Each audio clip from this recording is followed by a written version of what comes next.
आप सभी विद्यार्थियों का हमारे इस YouTube चैनल रामजीलाल क्लासेस में स्वागत है। हम लोग पढ़ रहे थे फर्स्ट बुक के चैप्टर 8 विद्युत चुम्बकीय तरंगों को। काफ़ी इंपॉर्टेंट चैप्टर था। ये बेसिक इंट्रोडक्शन में बात हुई थी, कैसे विस्थापन धारा की आवश्यकता महसूस की गई, क्यों की गई, क्या एम्पियर के परपथी नियम में विसंगति थी, उसको मैक्सवेल ने कैसे दूर किया। यानी मैक्सवेल ने विद्युत और चुंबक को एक दूसरे से कंबाइन कर दिया और केवल 4 समीकरणों को पूरी इलेक्ट्रिसिटी और मैटर में आपस में संजोग रख दिया है। यानी इसलिए इंपॉर्टेंट चीज है, आपको बहुत ध्यान सुननी होगी। इसमें बहुत छोटी छोटी बातें हैं, अगर आप समझेंगे तो बहुत अच्छी समझ में आएगी। विद्युत चुम्बकीय तरंगें कैसे प्रकाश सूर्य से निकल करके अंतरिक्ष में होते हुए बिना किसी माध्यम के फिर भी वहां तरंगें संचरित होती हैं, वहां भी वैद्युत क्षेत्र और चुंबकीय कैसे कंपन करते हैं और वायुमंडल तक प्रकाश आकर के में दिखाई पड़ता है। ये सारे इंट्रोडक्शन में हमने बातें कर दी थी। स्टार्टिंग करते हैं। चैप्टर हमारा जो है, चैप्टर का नाम है विद्युत चुम्बकीय तरंगें।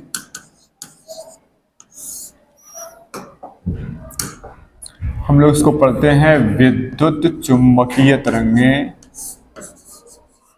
और अंग्रेजी में इसको पढ़ सकते हो इलेक्ट्रोमैग्नेटिक वेव्स।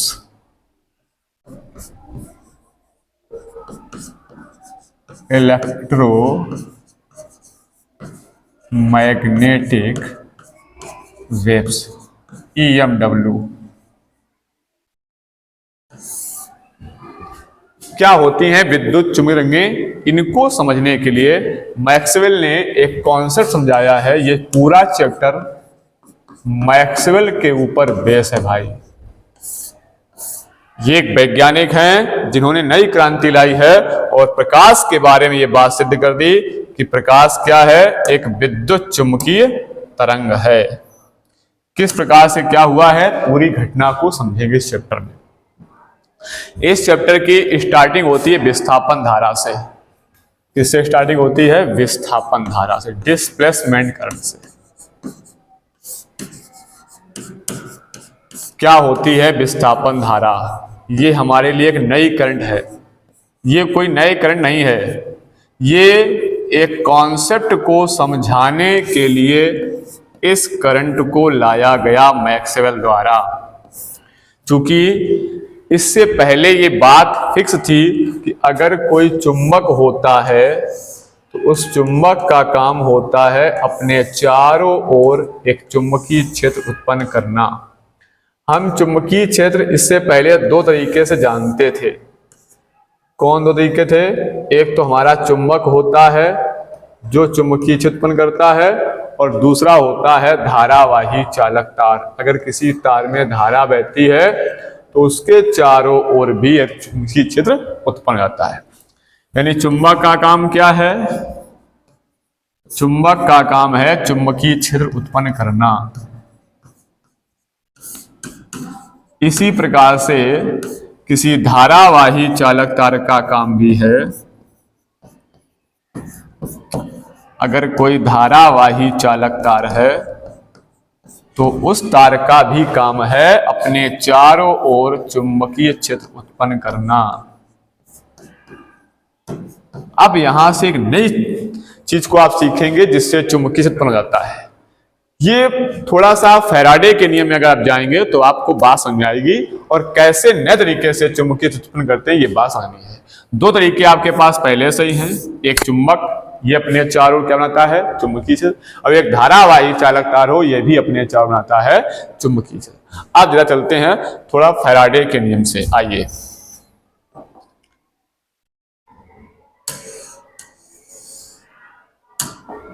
फैराडे ने एक एक्सपेरिमेंट किया। क्या एक्सपेरिमेंट? उन्होंने क्या कहा कि अगर आपके पास कोई इस प्रकार का लूप है, या आप कह सकते हो चालक है,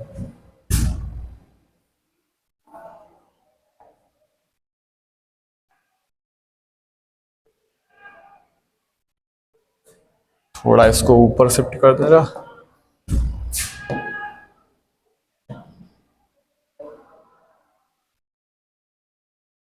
ठीक है, आइए देखिए, ये कोई हमारे पास वृत्ताकार लूप है और इस लूप से मैग्नेटिक फील्ड पास हो रही है, चुंबकीय क्षेत्र पास हो। बहुत ध्यान समझिएगा तो बात समझ आएगी। हमने कहा कि इधर एक मैग्नेट लगा दिया N पोल, इसके पीछे लगा दिया S पोल, तो N से S की ओर चुंबकीय जाएगा। अगर ये चुंबकीय क्षेत्र अंदर की ओर जा रहा है तो अंदर वाले चुंबकीय क्षेत्र को हम लोग पढ़ चुके हैं, क्रॉस से प्रेस करते हैं। किससे करते हैं? क्रॉस से। ये है चुंबकीय क्षेत्र अंदर की ओर है और चुंबकीय क्षेत्र को हम लोग लिखते हैं B। और मान लो ये B जो है ये परिवर्ती है, चेंज हो रहा है समय के साथ। इस चुंबकीय क्षेत्र B का मान समय के साथ चेंज हो रहा है, बढ़ रहा है या घट रहा है। मान लीजिए हमने थोड़ी देर मान लिया बढ़ रहा है,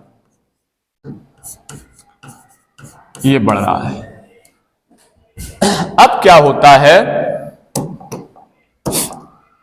देखिए, जब चुंबकीय बढ़ रहा होगा तो आपने पढ़ रखा है चुंबकीय फ्लक्स फाई बी, जो होता है BA cos थीटा।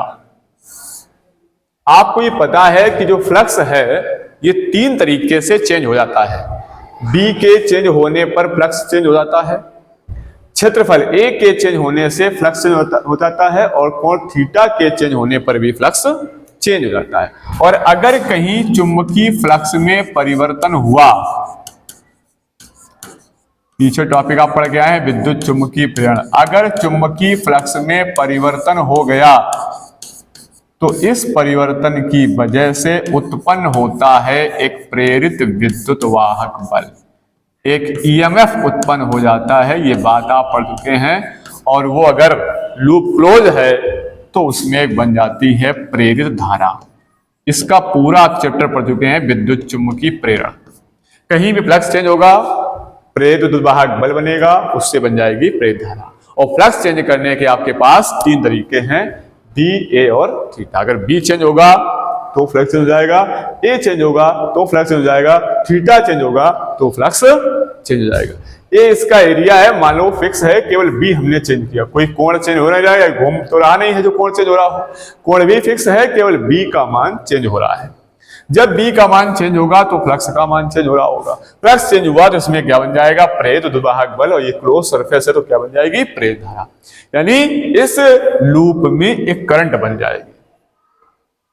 अब जो करंट बनेगी उसका डायरेक्शन क्या होगा? तो आपको पता है 2 ही डायरेक्शन हो सकते हैं, या तो एंटी क्लॉकवाइज करंट ऐसे चलेगी या फिर क्लॉकवाइज इस डायरेक्शन चलेगी। अब ये कैसे मालूम हो? तो आप इसके लिए पढ़ चुके हैं लेंज का नियम। लेंज का नियम क्या था? प्रेरित धारा या प्रेरित विद्युत वाहक बल की दिशा सदैव ऐसी होती है जिस कारण उत्पन्न होती है उसी कारण का विरोध करती है। तो देखिए, अब चुंबकीय क्षेत्र अंदर की ओर बढ़ रहा है और अगर कहीं करंट उत्पन्न होती है तो वो करंट भी अपने चारों ओर एक चुंबकीय क्षेत्र बनाती है। यानी यहां जो करंट बनेगी उसकी वजह से भी एक चुंबकीय क्षेत्र बनेगा, और जो प्रेरित धारा उत्पन्न होगी वो जिस कारण उत्पन्न होगी उस कारण का विरोध करेगी। किस कारण उत्पन्न हो रही है? अंदर की ओर चुंबकीय क्षेत्र के बढ़ने के कारण धारा उत्पन्न हो रही है। तो अंदर वाले चुंबकीय क्षेत्र का वो क्या करेगी? विरोध करेगी। कैसे कर पाएगी विरोध? विरोध कैसे कर पाएगी? विरोध कर पाएगी जब वो चुंबकीय क्षेत्र बनाएगी, वो कहां होगा? बाहर की ओर। और बाहर की ओर चुंबकीय बनाने के लिए हम क्या करते हैं? यूज करते हैं दाएं हाथ की हथेली का नियम, कि अगर धारा का ये डायरेक्शन होगा, अंगूठा बाहर जा रहा है, तो वो चुंबकीय क्षेत्र कहां बनेगा? बाहर की ओर। अगर इसमें करंट ऐसे है तो इसका मतलब धारा ऐसे बहेगी, उंगलियां ऐसे मोड़ेंगे, अंगूठा बाहर की ओर जाएगा, तो चुंबकीय क्षेत्र बनेगा बाहर की ओर, जो अंदर वाले चुंबकीय क्षेत्र का विरोध कर रहा होगा। तो यहां जो प्रेरित धारा का डायरेक्शन होगा वो इस प्रकार से होगा, ऐसे बनेगी करंट। अब करंट बनने का मेन कारण क्या होता है? इसका मतलब इलेक्ट्रॉन चले होंगे। करंट तभी बनते इलेक्ट्रॉन चलते हैं। इलेक्ट्रॉन को चला कौन रहा होगा? अगर इलेक्ट्रॉन चलेंगे तो किस डायरेक्शन चलेंगे? तो आपको ये भी पता है धारा के अपोजिट डायरेक्शन में हमेशा इलेक्ट्रॉन धारा के विपरीत दिशा में चलता है। तो इलेक्ट्रॉन जो यहां पर चला होगा, तो बच्चा लोगों बताइए कहां चला होगा? इस डायरेक्शन में ऐसे इलेक्ट्रॉन चला होगा, इसके अपोजिट, धारा के अपोजिट। जब धारा के इलेक्ट्रॉन चला तो इलेक्ट्रॉन को चलाता कौन है? इलेक्ट्रॉन को चुंबकीय क्षेत्र चला नहीं सकती, क्योंकि आपको पता है एक रुके हुए एक स्थिर आवेश पर चुंबकीय क्षेत्र कभी कोई बल नहीं लगाता है, वो गतिमान आवेश पर बल लगाता है।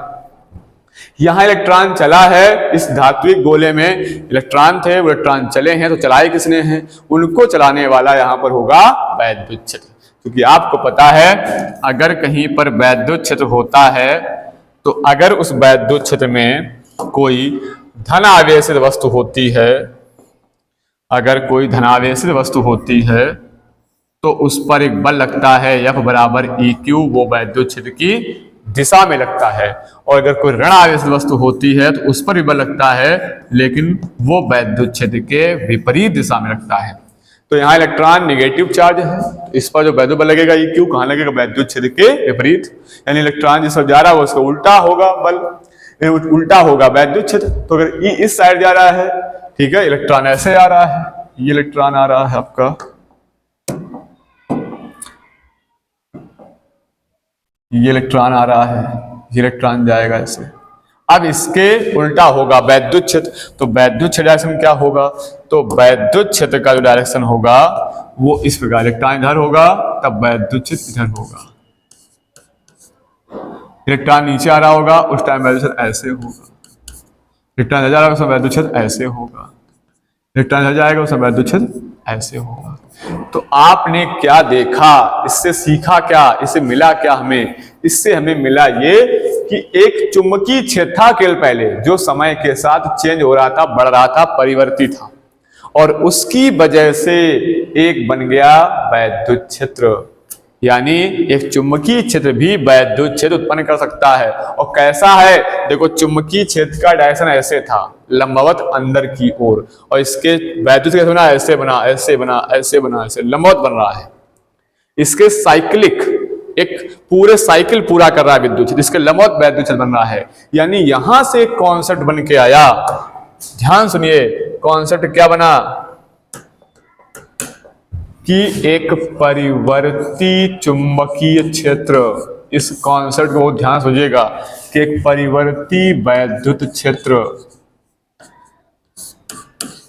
परिवर्ती वैद्युत क्षेत्र अपने चारों ओर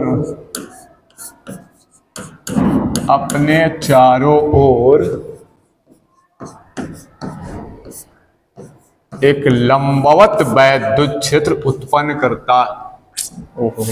परिवर्ती चुंबकीय क्षेत्र, पहले चुंबकीय क्षेत्र, एक परिवर्ती चुंबकीय क्षेत्र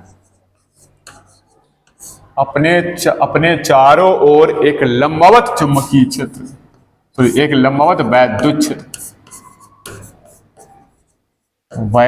क्षेत्र उत्पन्न करता है। ये फैराडे का नियम था, ये फैराडे का ही कॉन्सेप्ट है। इस कॉन्सेप्ट को देखा मैक्सवेल ने, तो मैक्सवेल ने कहा कि अगर एक परिवर्ती वैद्युत क्षेत्र है और वो एक लंबवत अपने वैद्युत क्षेत्र उत्पन्न कर सकता है, चुंबकीय क्षेत्र, यानी E और B हमेशा परपेंडिकुलर रहेंगे, तो क्या एक परिवर्ती वैद्युत क्षेत्र हो तो क्या वो चुंबकीय क्षेत्र उत्पन्न नहीं कर सकता है? इस पर एक्सपेरिमेंट किया और उन्होंने ये बात सिद्ध की, ये पाया कि जिस प्रकार से एक परिवर्ती चुंबकीय क्षेत्र अपने चारों ओर वैद्युत क्षेत्र बना लेता है, ठीक उसी प्रकार से एक परिवर्ती वैद्युत क्षेत्र भी एक चुंबकीय क्षेत्र उत्पन्न करता है। तो ये चीज जरा समझना, ये डेवलप किया मैक्सवेल ने कि एक परिवर्ती वैद्युत क्षेत्र,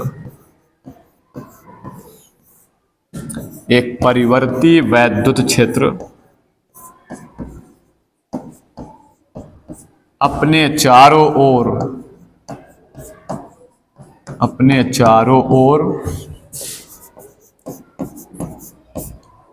लंबवत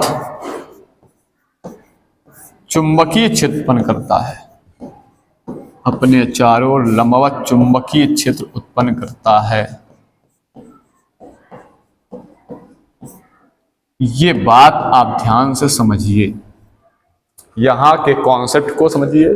फ्लक्स चेंज हुआ था, पर एक धारा बनी थी, उस धारा से इलेक्ट्रॉन चले, इलेक्ट्रॉन कौन चला रहा था? विद्युत क्षेत्र, विद्युत क्षेत्र उत्पन्न हुआ किसकी वजह से? एक परिवर्ती चुंबकीय क्षेत्र। तो जिस प्रकार से एक परिवर्ती चुंबकीय क्षेत्र अपने चारों ओर वैद्युत क्षेत्र उत्पन्न करता है, ठीक उसी प्रकार एक परिवर्ती वैद्युत क्षेत्र अपने चारों ओर चुंबकीय क्षेत्र भी उत्पन्न करता है। ये बात मैक्सवेल ने पकड़ी और इसको ले जाकर के एक एक्सपेरिमेंट किया। आइए समझते हैं क्या था एक्सपेरिमेंट मैक्सवेल का, जरा समझिए, और कैसे उन्होंने फिर निकाल दिया एम्पियर के परपथी नियम में विसंगति। मैक्सवेल आए, उन्होंने दो प्लेटें ली,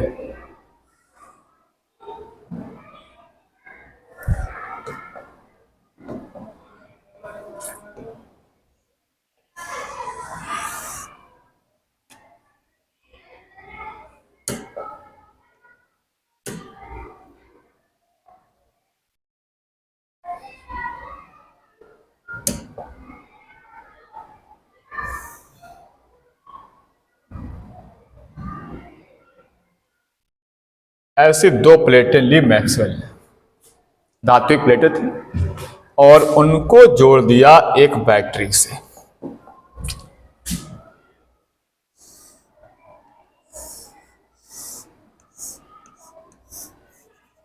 कुंजी के साथ,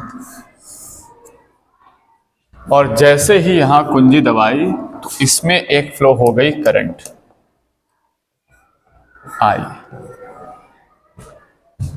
अब इस तार से जैसे धारा बही,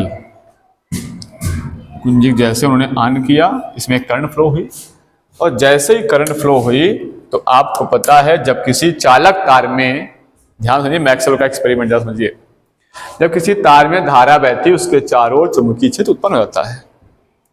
इसके पहले से एम्पियर का परपथी नियम इनके पास था चुंबकीय निकालने का। क्या था एम्पियर का परपथी नियम?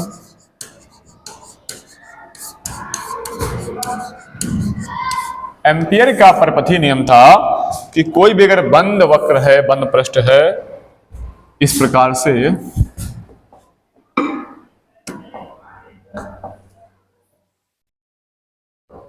ये अगर कोई बंद पृष्ठ है और इसमें से कोई तार है,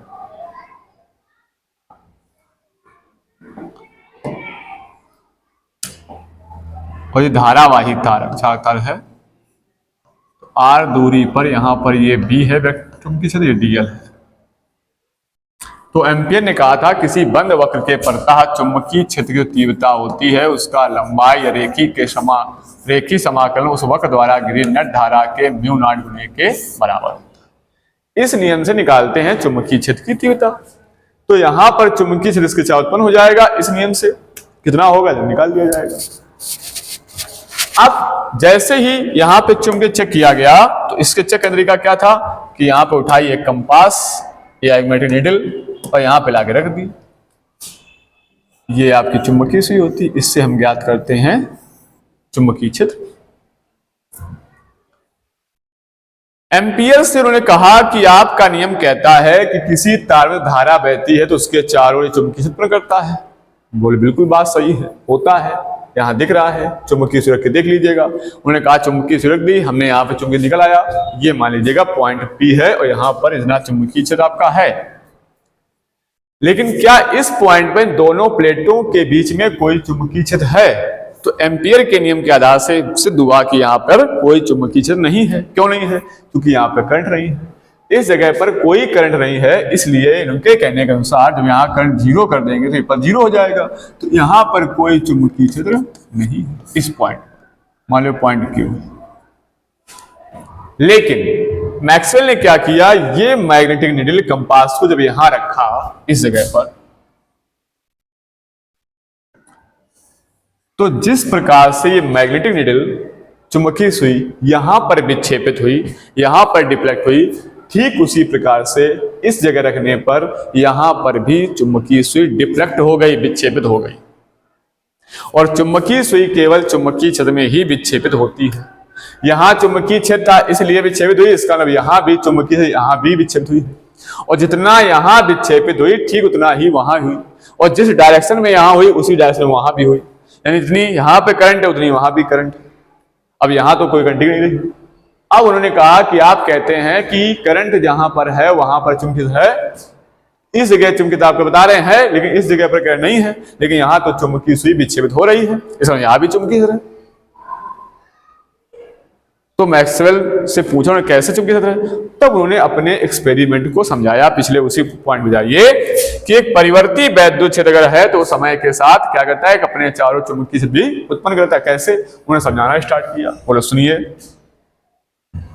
उन्होंने समझाना स्टार्ट किया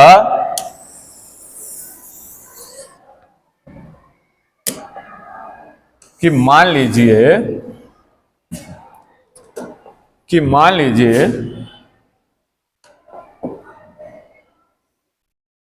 अभी जैसे इसको आप बैटरी से कनेक्ट करते हैं तो ये बैटरी क्या करती है, इसका एक प्लस चार्ज उठाती है, यहाँ इलेक्ट्रॉन उठाती है, इस प्लेट से इलेक्ट्रॉन उठाएगी, प्लस चुकी है, इलेक्ट्रॉन खींच के लाके यहाँ सेट करेगी, यानी यहाँ इलेक्ट्रॉन निकलेगा तो यहाँ पॉजिटिव चार्ज बन जाएगा, जहां इलेक्ट्रॉन निकलता है वहां पॉजिटिव बनता है, और ये इलेक्ट्रॉन ला करके इसको यहाँ पे सेट कर देगा।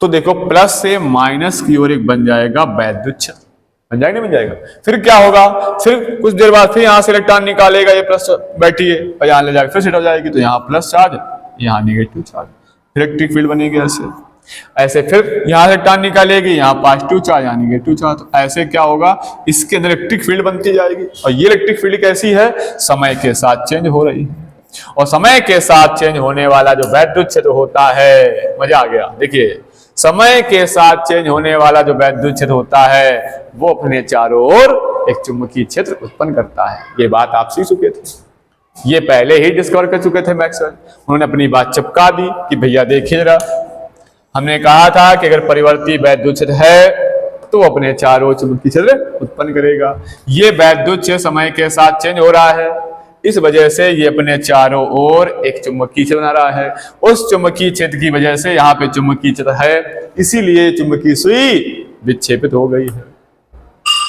बात दम थी, मजा आया उनको, बात तो सही है। आप उन्होंने आगे इसको कैसे समझाया जरा समझते हैं उसको हम लोग।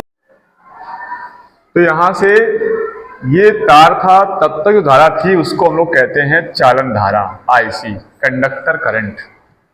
और जब ये धारा यहां से चार्ज होता है, धीरे धीरे डिस्ट्रीब्यूट होता है, इधर से इलेक्ट्रॉन निकल के इधर सेट होता है, तो क्या हो रहा था कि यहां पर पॉजिटिव चार्ज, यहां पर निगेटिव चार्ज बन रहा था, जिससे इलेक्ट्रिक फील्ड टाइम के साथ इंक्रीज कर रही थी, परिवर्ती वैद्युत क्षेत्र था। और हमने देखा कि परिवर्ती वैद्युत क्षेत्र की वजह से एक बन गया चुंबकीय क्षेत्र। उस चुंबकीय क्षेत्र की वजह से यहाँ पे एक धारा आई जिसका नाम रखा गया विस्थापन धारा। ये हम लोग बात समझ पाए। यानी अगर इसको हम ऐसे दिखाएं, अब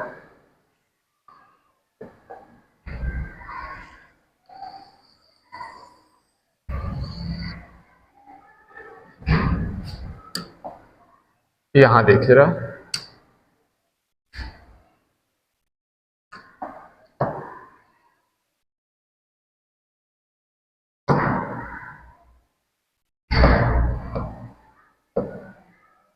चलिए जी हुआ क्या,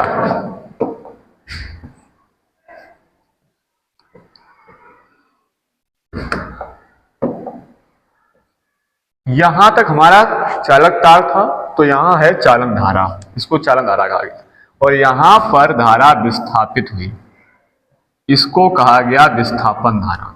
इसकी वजह से उत्पन्न हुआ चुंबकीय क्षेत्र।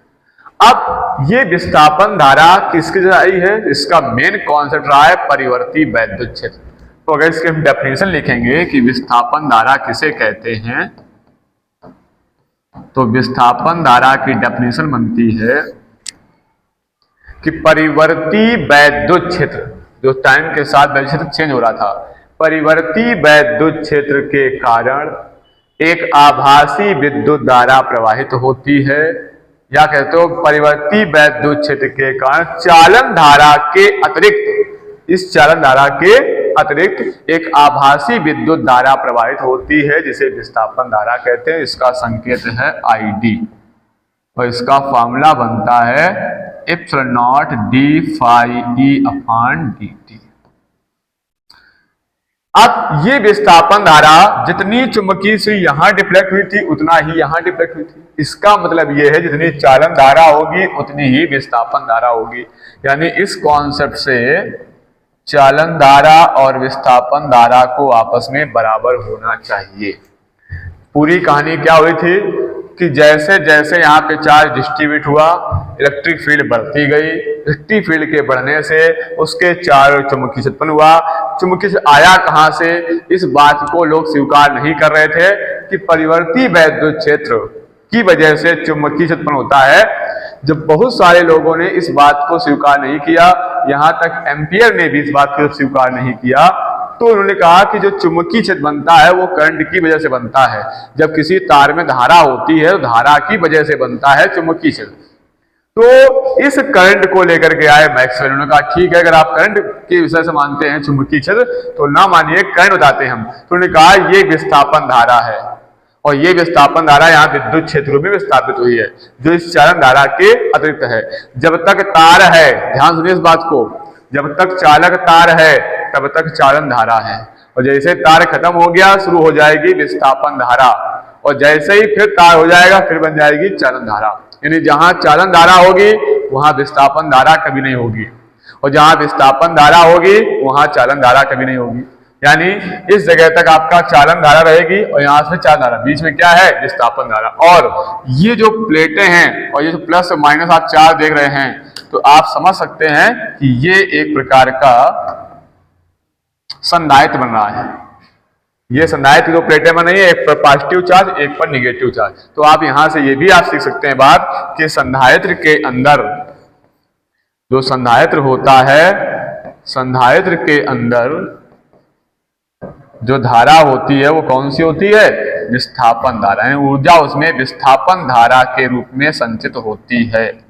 संधारित्र के अंदर जो ऊर्जा संचित होती है वो किसके रूप में संचित होती है, विस्थापन धारा के रूप में संचित होती है। तो आपने क्या सीखा, मेन कहानी सीखी कि जब चालन धारा कब तक है तो तार में धारा प्रवाहित हो रही है।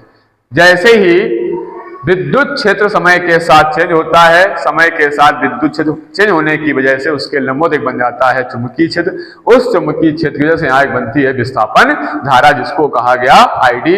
यानी ये संधारित्र की प्लेटें हैं, इनके अंदर जो ऊर्जा संचित होगी वो विस्थापन धारा के रूप में ऊर्जा संचित होती है, और ये विस्थापन धारा चालन धारा के ही बराबर होती है। लेकिन चालन धारा और विस्थापन धारा के बीच में 90 अंश का कलांतर रहता है, क्योंकि जो परिवर्ती वैद्युत क्षेत्र है इसके लंबवत उत्पन्न होता है चुंबकीय क्षेत्र। तो यहां हम देख सकते हैं कि चालन धारा आईसी तथा विस्थापन धारा आईडी के मध्य कलांतर कितना होता है, 90 अंश होता है। अब इसका फार्मूला जो बना आईडी बराबर epsilon not d phi upon d t कैसे आया, और ये कैसे चालन धारा विस्थापन धारा के बराबर होती है उसको समझते हैं। आइए ध्यान दीजिए,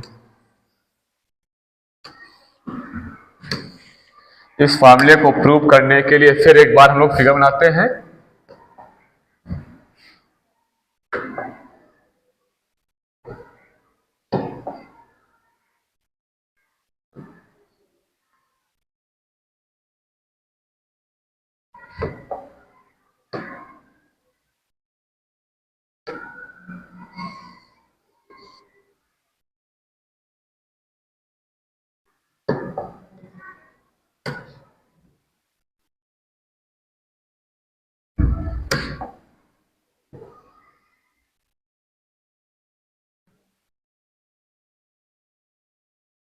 ये हो गई दो प्लेटें, और इन प्लेटों को हम जोड़ देते हैं एक बैटरी से।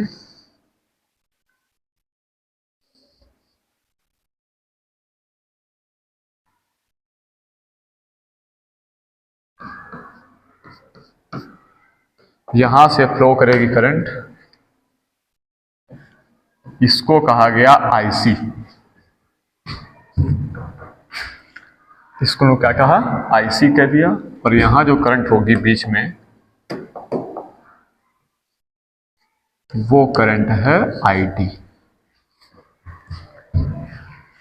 अब IC आप पढ़ चुके हैं, आवेश प्रवाह की दर को विद्युत धारा कहते हैं। तो चालन धारा जो आपकी IC बनेगी, इस IC का फॉर्मूला है dQ/dt होता है।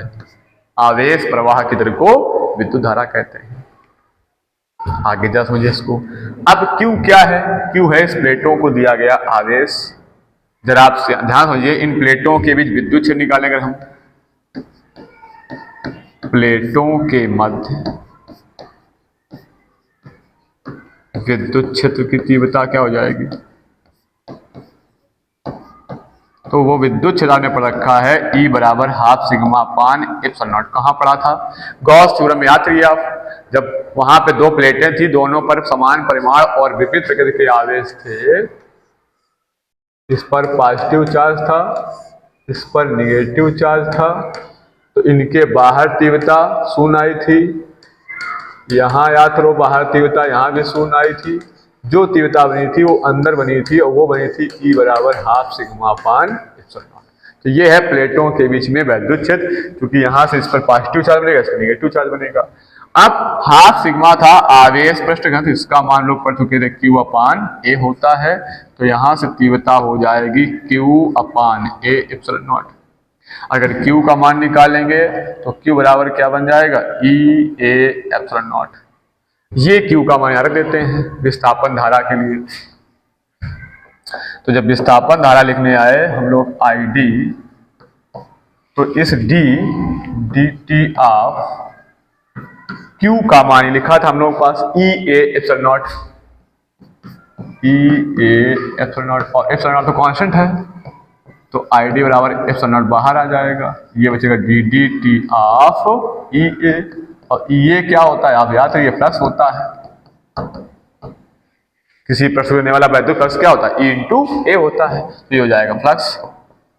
ID बराबर बन जाएगा epsilon not d phi E upon dt। ये आ गई आपकी विस्थापन धारा।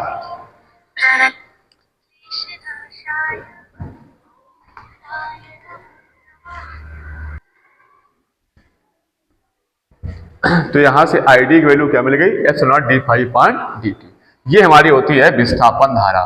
तो यहां से चालन धारा से ही विस्थापन धारा बनी है, तो इसका मतलब चालन धारा और विस्थापन धारा समान होती है। लेकिन यहाँ एक बात याद रखनी है, चालन धारा तब तक रहेगी जब तक विस्थापन धारा नहीं आएगी। यानी कि जब तक तार है तब तक चालन धारा, जैसे चालन धारा खत्म होती है तो बन जाती है विस्थापन धारा। जहां चालन धारा होगी वहां विस्थापन धारा नहीं होगी, और जहां विस्थापन धारा होगी वहां चालन धारा नहीं होगी। तो ये कॉन्सेप्ट से समझ में आया कि ये है विस्थापन धारा का फार्मूला। इसको आप प्रूव भी कर सकते हैं, या आपसे पूछा जाता है विस्थापन धारा की सार्थकता क्या हुई। तो विस्थापन धारा से आप ये समझ पाए कि करंट की कंटिन्यूटी क्या होती है। और जो मेन चीज पढ़ने जा रहे हैं वो है एम्पियर के परपथी नियम की विसंगति को दूर किया गया। आइए देखिए क्या था एम्पियर का परपथी नियम।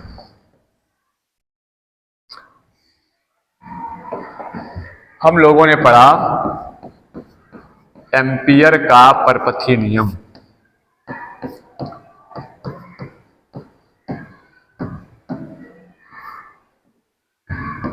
इस नियम में एम्पियर ने समझाया कि कोई भी यदि बंद वक्र है, बंद पृष्ठ है, बंद लूप है, तो बंद वक्र के परता चुंबकीय क्षेत्र का रेखीय समाकलन या लंबाई के अनुरूप रेखीय समाकलन उस वक्र से गुजरने वाली कुल धारा के म्यू नॉट गुने के बराबर होता है।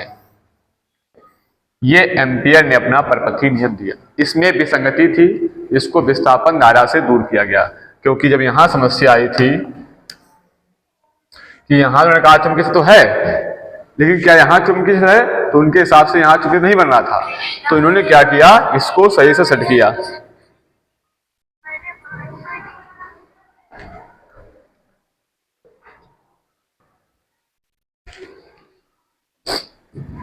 तो अब इन्होंने क्या किया, इसमें विसंगति क्या थी कि यहां तो चुंबकीय चिन्ह के हिसाब से 0 था, लेकिन जबकि यहां चुंबकित बनना चाहिए। तो कैसे बनेगा देखिए, जरा समझिए।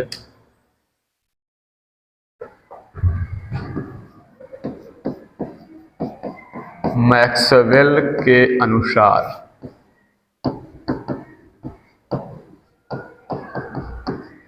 मैक्सवेल के अनुसार क्या हुआ, मैक्सवेल ने कहा सुनिए, इस फार्मूले को ऐसे लिखा जाना चाहिए, integration of B dot D L बराबर mu naught I C plus I D, ये होना चाहिए समीकरण। तो क्या तो धारा जुड़ जाएंगे? नहीं, हम पहले बता चुके हैं, जहां विस्थापन धारा होगी वहां पर चलन धारा नहीं होगी, जहां चलन धारा होगी वहां विस्थापन धारा नहीं होगी। आइए तो समझाते हैं एक बार, देखिए हम क्या समझाना चाह रहे, देखिए ध्यान से।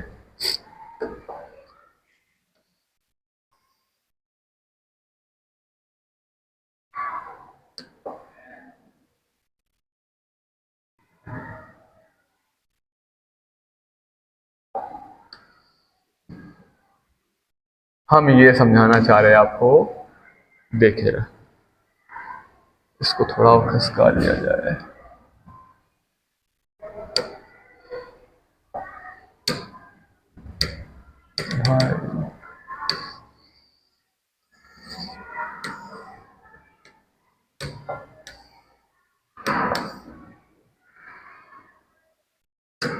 छोड़ो, देखिए यहां पर थी चालन धारा IC इस जगह पर, तो इन्होंने कहा देखिए, जब इस पॉइंट को अगर आप P पॉइंट दें, इस पॉइंट को Q दे दें, तो एट पॉइंट P, अगर हम पॉइंट P पर लगाएंगे फार्मूला, तो आप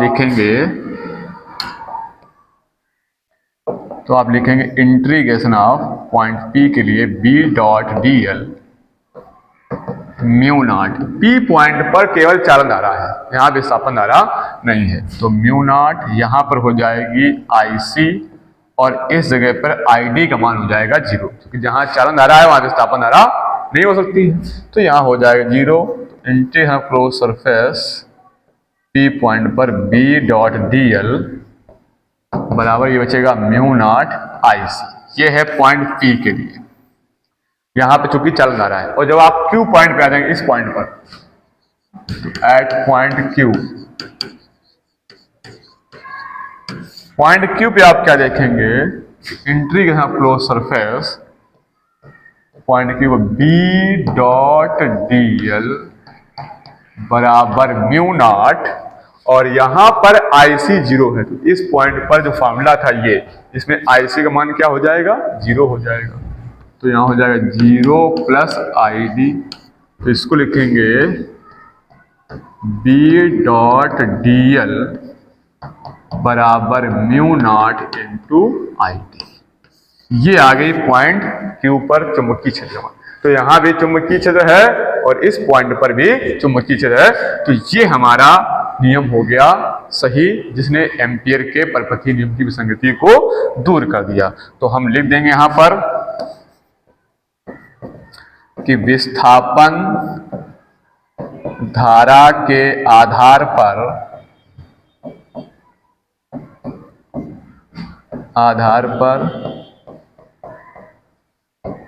एम्पियर के परपथीय नियम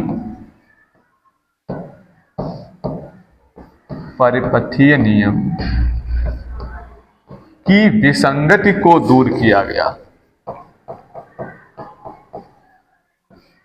विसंगति को दूर किया गया। ये कहानी रही विस्थापन धारा की। क्या सीखा आपने? आपने सीखा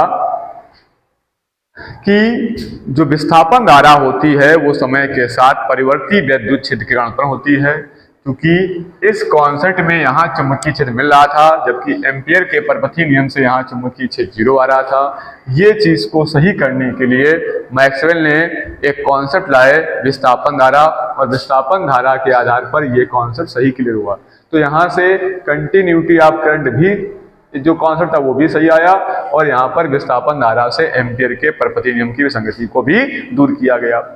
अब इसमें जो मेन कहानी थी वो किस बात पर डिपेंड थी? वो डिपेंड थी कि एक परिवर्ती वैद्युत क्षेत्र जो होता है वो अपने चारों ओर एक चुंबकीय क्षेत्र भी उत्पन्न करता है, यानी चुंबक के चारों ओर चुंबकीय क्षेत्र उत्पन्न होता है, ये तो क्लियर था। एक धारावाही चालक तार भी अपने चारों ओर चुंबकीय उत्पन्न करता है, ये भी बात क्लियर थी। लेकिन यदि कहीं पर परिवर्ती वैद्युत क्षेत्र है तो वो भी अपने चारों ओर एक चुंबकीय क्षेत्र उत्पन्न करता है। वो कैसे उत्पन्न करता है? अपने लंबवत। ये बात अगर आप याद रखेंगे तो अगला जो इसका जो इसमें इसी चैप्टर में जो विद्युत चुंबकीय रंगों का टॉपिक है वो आपको अच्छे समझ में आएगा, क्योंकि विद्युत चुंबकीय रंगें जो बनी हैं वो भी विद्युत क्षेत्र और चुंबकीय क्षेत्र के कंपन से, दोलन से उत्पन्न होती तरंगें, और वो कंपन होते हैं लंबवत, क्योंकि विद्युत क्षेत्र हमेशा चुंबकीय क्षेत्र के लंबवत उत्पन्न होगा। तो वो जो दोलन करेंगे, कंपन करेंगे, उनसे जो ऊर्जा निकलती है वो आपकी कहलाती है विद्युत चुंबकीय तरंगें कहलाती हैं। तो इसी कॉन्सेप्ट को मैक्सवेल ने आगे बढ़ाया और उसने पढ़ाया क्या? विद्युत चुंबकीय तरंगें। इसके पहले मैक्सवेल ने क्या किया कि 4 समीकरण मैक्सवेल ने दिए हैं जिसमें विद्युत और चुंबकत्व को आपस में एक साथ कंबाइन कर दिया है। तो क्या है मैक्सवेल के समीकरण, जरा देख लीजिएगा। तो अगली हेडिंग हम लोगों की है मैक्सवेल के समीकरण।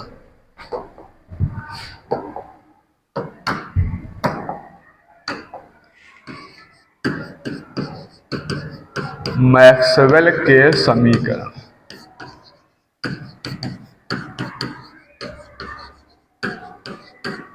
मैक्सवेल ने क्या किया है? विद्युत और चुंबकत्व के आधारभूत नियमों को गणितीय रूप में प्रस्तुत किया है। विद्युत तथा चुंबकत्व के आधारभूत नियमों को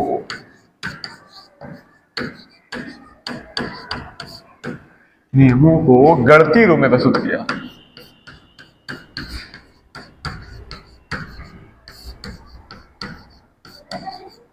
गणितीय रूप में प्रस्तुत किया, जिन्हें मैक्सवेल समीकरण कहते हैं। इन्हें क्या कहते हैं? जिन्हें मैक्सवेल समीकरण कहते हैं।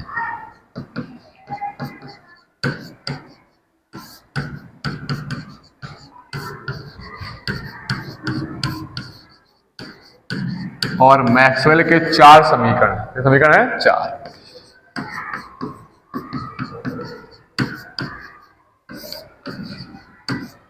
मैक्सवेल के 4 समीकरण हैं। कौन समीकरण 4? देखिए, पहला समीकरण वो है मैक्सवेल, कुछ नया नहीं है। मैक्सवेल जो आप समीकरण नियम पढ़ के आए हैं उन्हीं को मैक्सवेल ने बताया है। मैक्सवेल विद्युत गॉस का नियम, आपने गॉस में पढ़ रखी है। क्या थी गॉस में? याद करिएगा एक बार। कृष्णाय वासुदेवाय हरे परमात्मने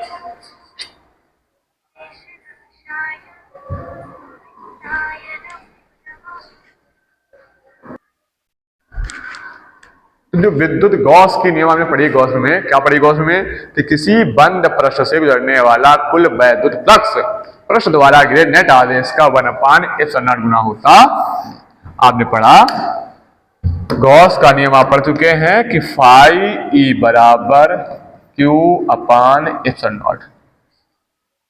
किसी बंद पृष्ठ गुजरने वाला कुल वैद्युत फ्लक्स पृष्ठ द्वारा गिरे नेट आवेश का 1/ε0 होता है।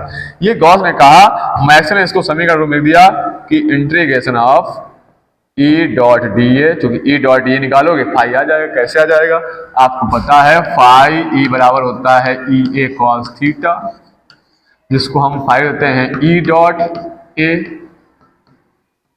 और अगर यहाँ डी फाई कर देंगे डी हो जाएगा, इसका समाकलन इसका कर देंगे तो डी फाई का फाई हो जाएगा, इसका ये हो जाएगा। तो यहाँ से E.dA बराबर हो गया Q/ε0। ये बन गया मैक्सवेल समीकरण। नियम वही है कि इस नियम के अनुसार किसी बंद पृष्ठ से गुजरने वाला कुल वैद्युत फ्लक्स पृष्ठ द्वारा गिरे नेट आवेश का 1/ε0 गुना होता है। दूसरा मैक्सवेल नियम क्या कहता है? ये आपने ध्यान इसको विशेष नहीं दिया होगा क्योंकि इसका कोई यूज नहीं मिला है। वो है मैक्सवेल चुंबकीय गॉस का नियम। ये विद्युत गॉस का नियम था। मैक्सवेल चुंबकीय गॉस का नियम। ये क्या कहता नियम है? इस नियम में कहता है किसी बंद पृष्ठ पर रहने वाला जो कुल चुंबकीय फ्लक्स होता है वो आपका शून्य होता है। इसीलिए इसको यूज नहीं किया गया। भैया फ्लक्स हो गया जीरो, तो करें क्या इसका? क्यों जीरो हो गया? क्योंकि किसी बंद पृष्ठ के अंदर आप चुंबक रख दोगे तो चुंबक में दो ध्रुव होते हैं N और S। अब N से फ्लक्स कहाँ जाएगा? बाहर जाएगा। N से फ्लक्स बाहर जाएगा इससे, और S से अंदर आएगा। जितना बाहर जाएगा उतना अंदर आएगा, फ्लक्स हो जाएगा जीरो। तो किसी बंद पृष्ठ में रहने वाला कुल चुंबकीय फ्लक्स हो जाएगा शून्य होता है। इसको गणितीय रूप में दिया उन्होंने, फाई बी बराबर, ऐसे लिख दिया गणितीय रूप में, integration of B dot D A. जैसे E dot A D A था वैसे यहाँ B dot D A phi B बन जाएगा, और ये होता है शून्य। तीसरा क्या मैक्सवेल का नियम है? तीसरा जो मैक्सवेल का नियम है वो आपका है फैराडे का नियम। आपने पढ़ रखा है मैक्सवेल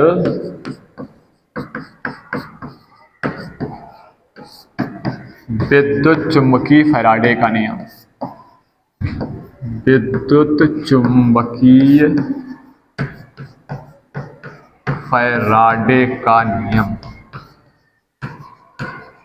क्या है बच्चों? नियम ये आप पढ़ चुके हो। फैराडे का नियम, किसी बंद कुंडली में जो चुंबकीय फ्लक्स परिवर्तन की ऋणात्मक दर होती है, चुंबकीय फ्लक्स परिवर्तन की ऋणात्मक दर प्रेरित विद्युत वाहक बल के बराबर होती है।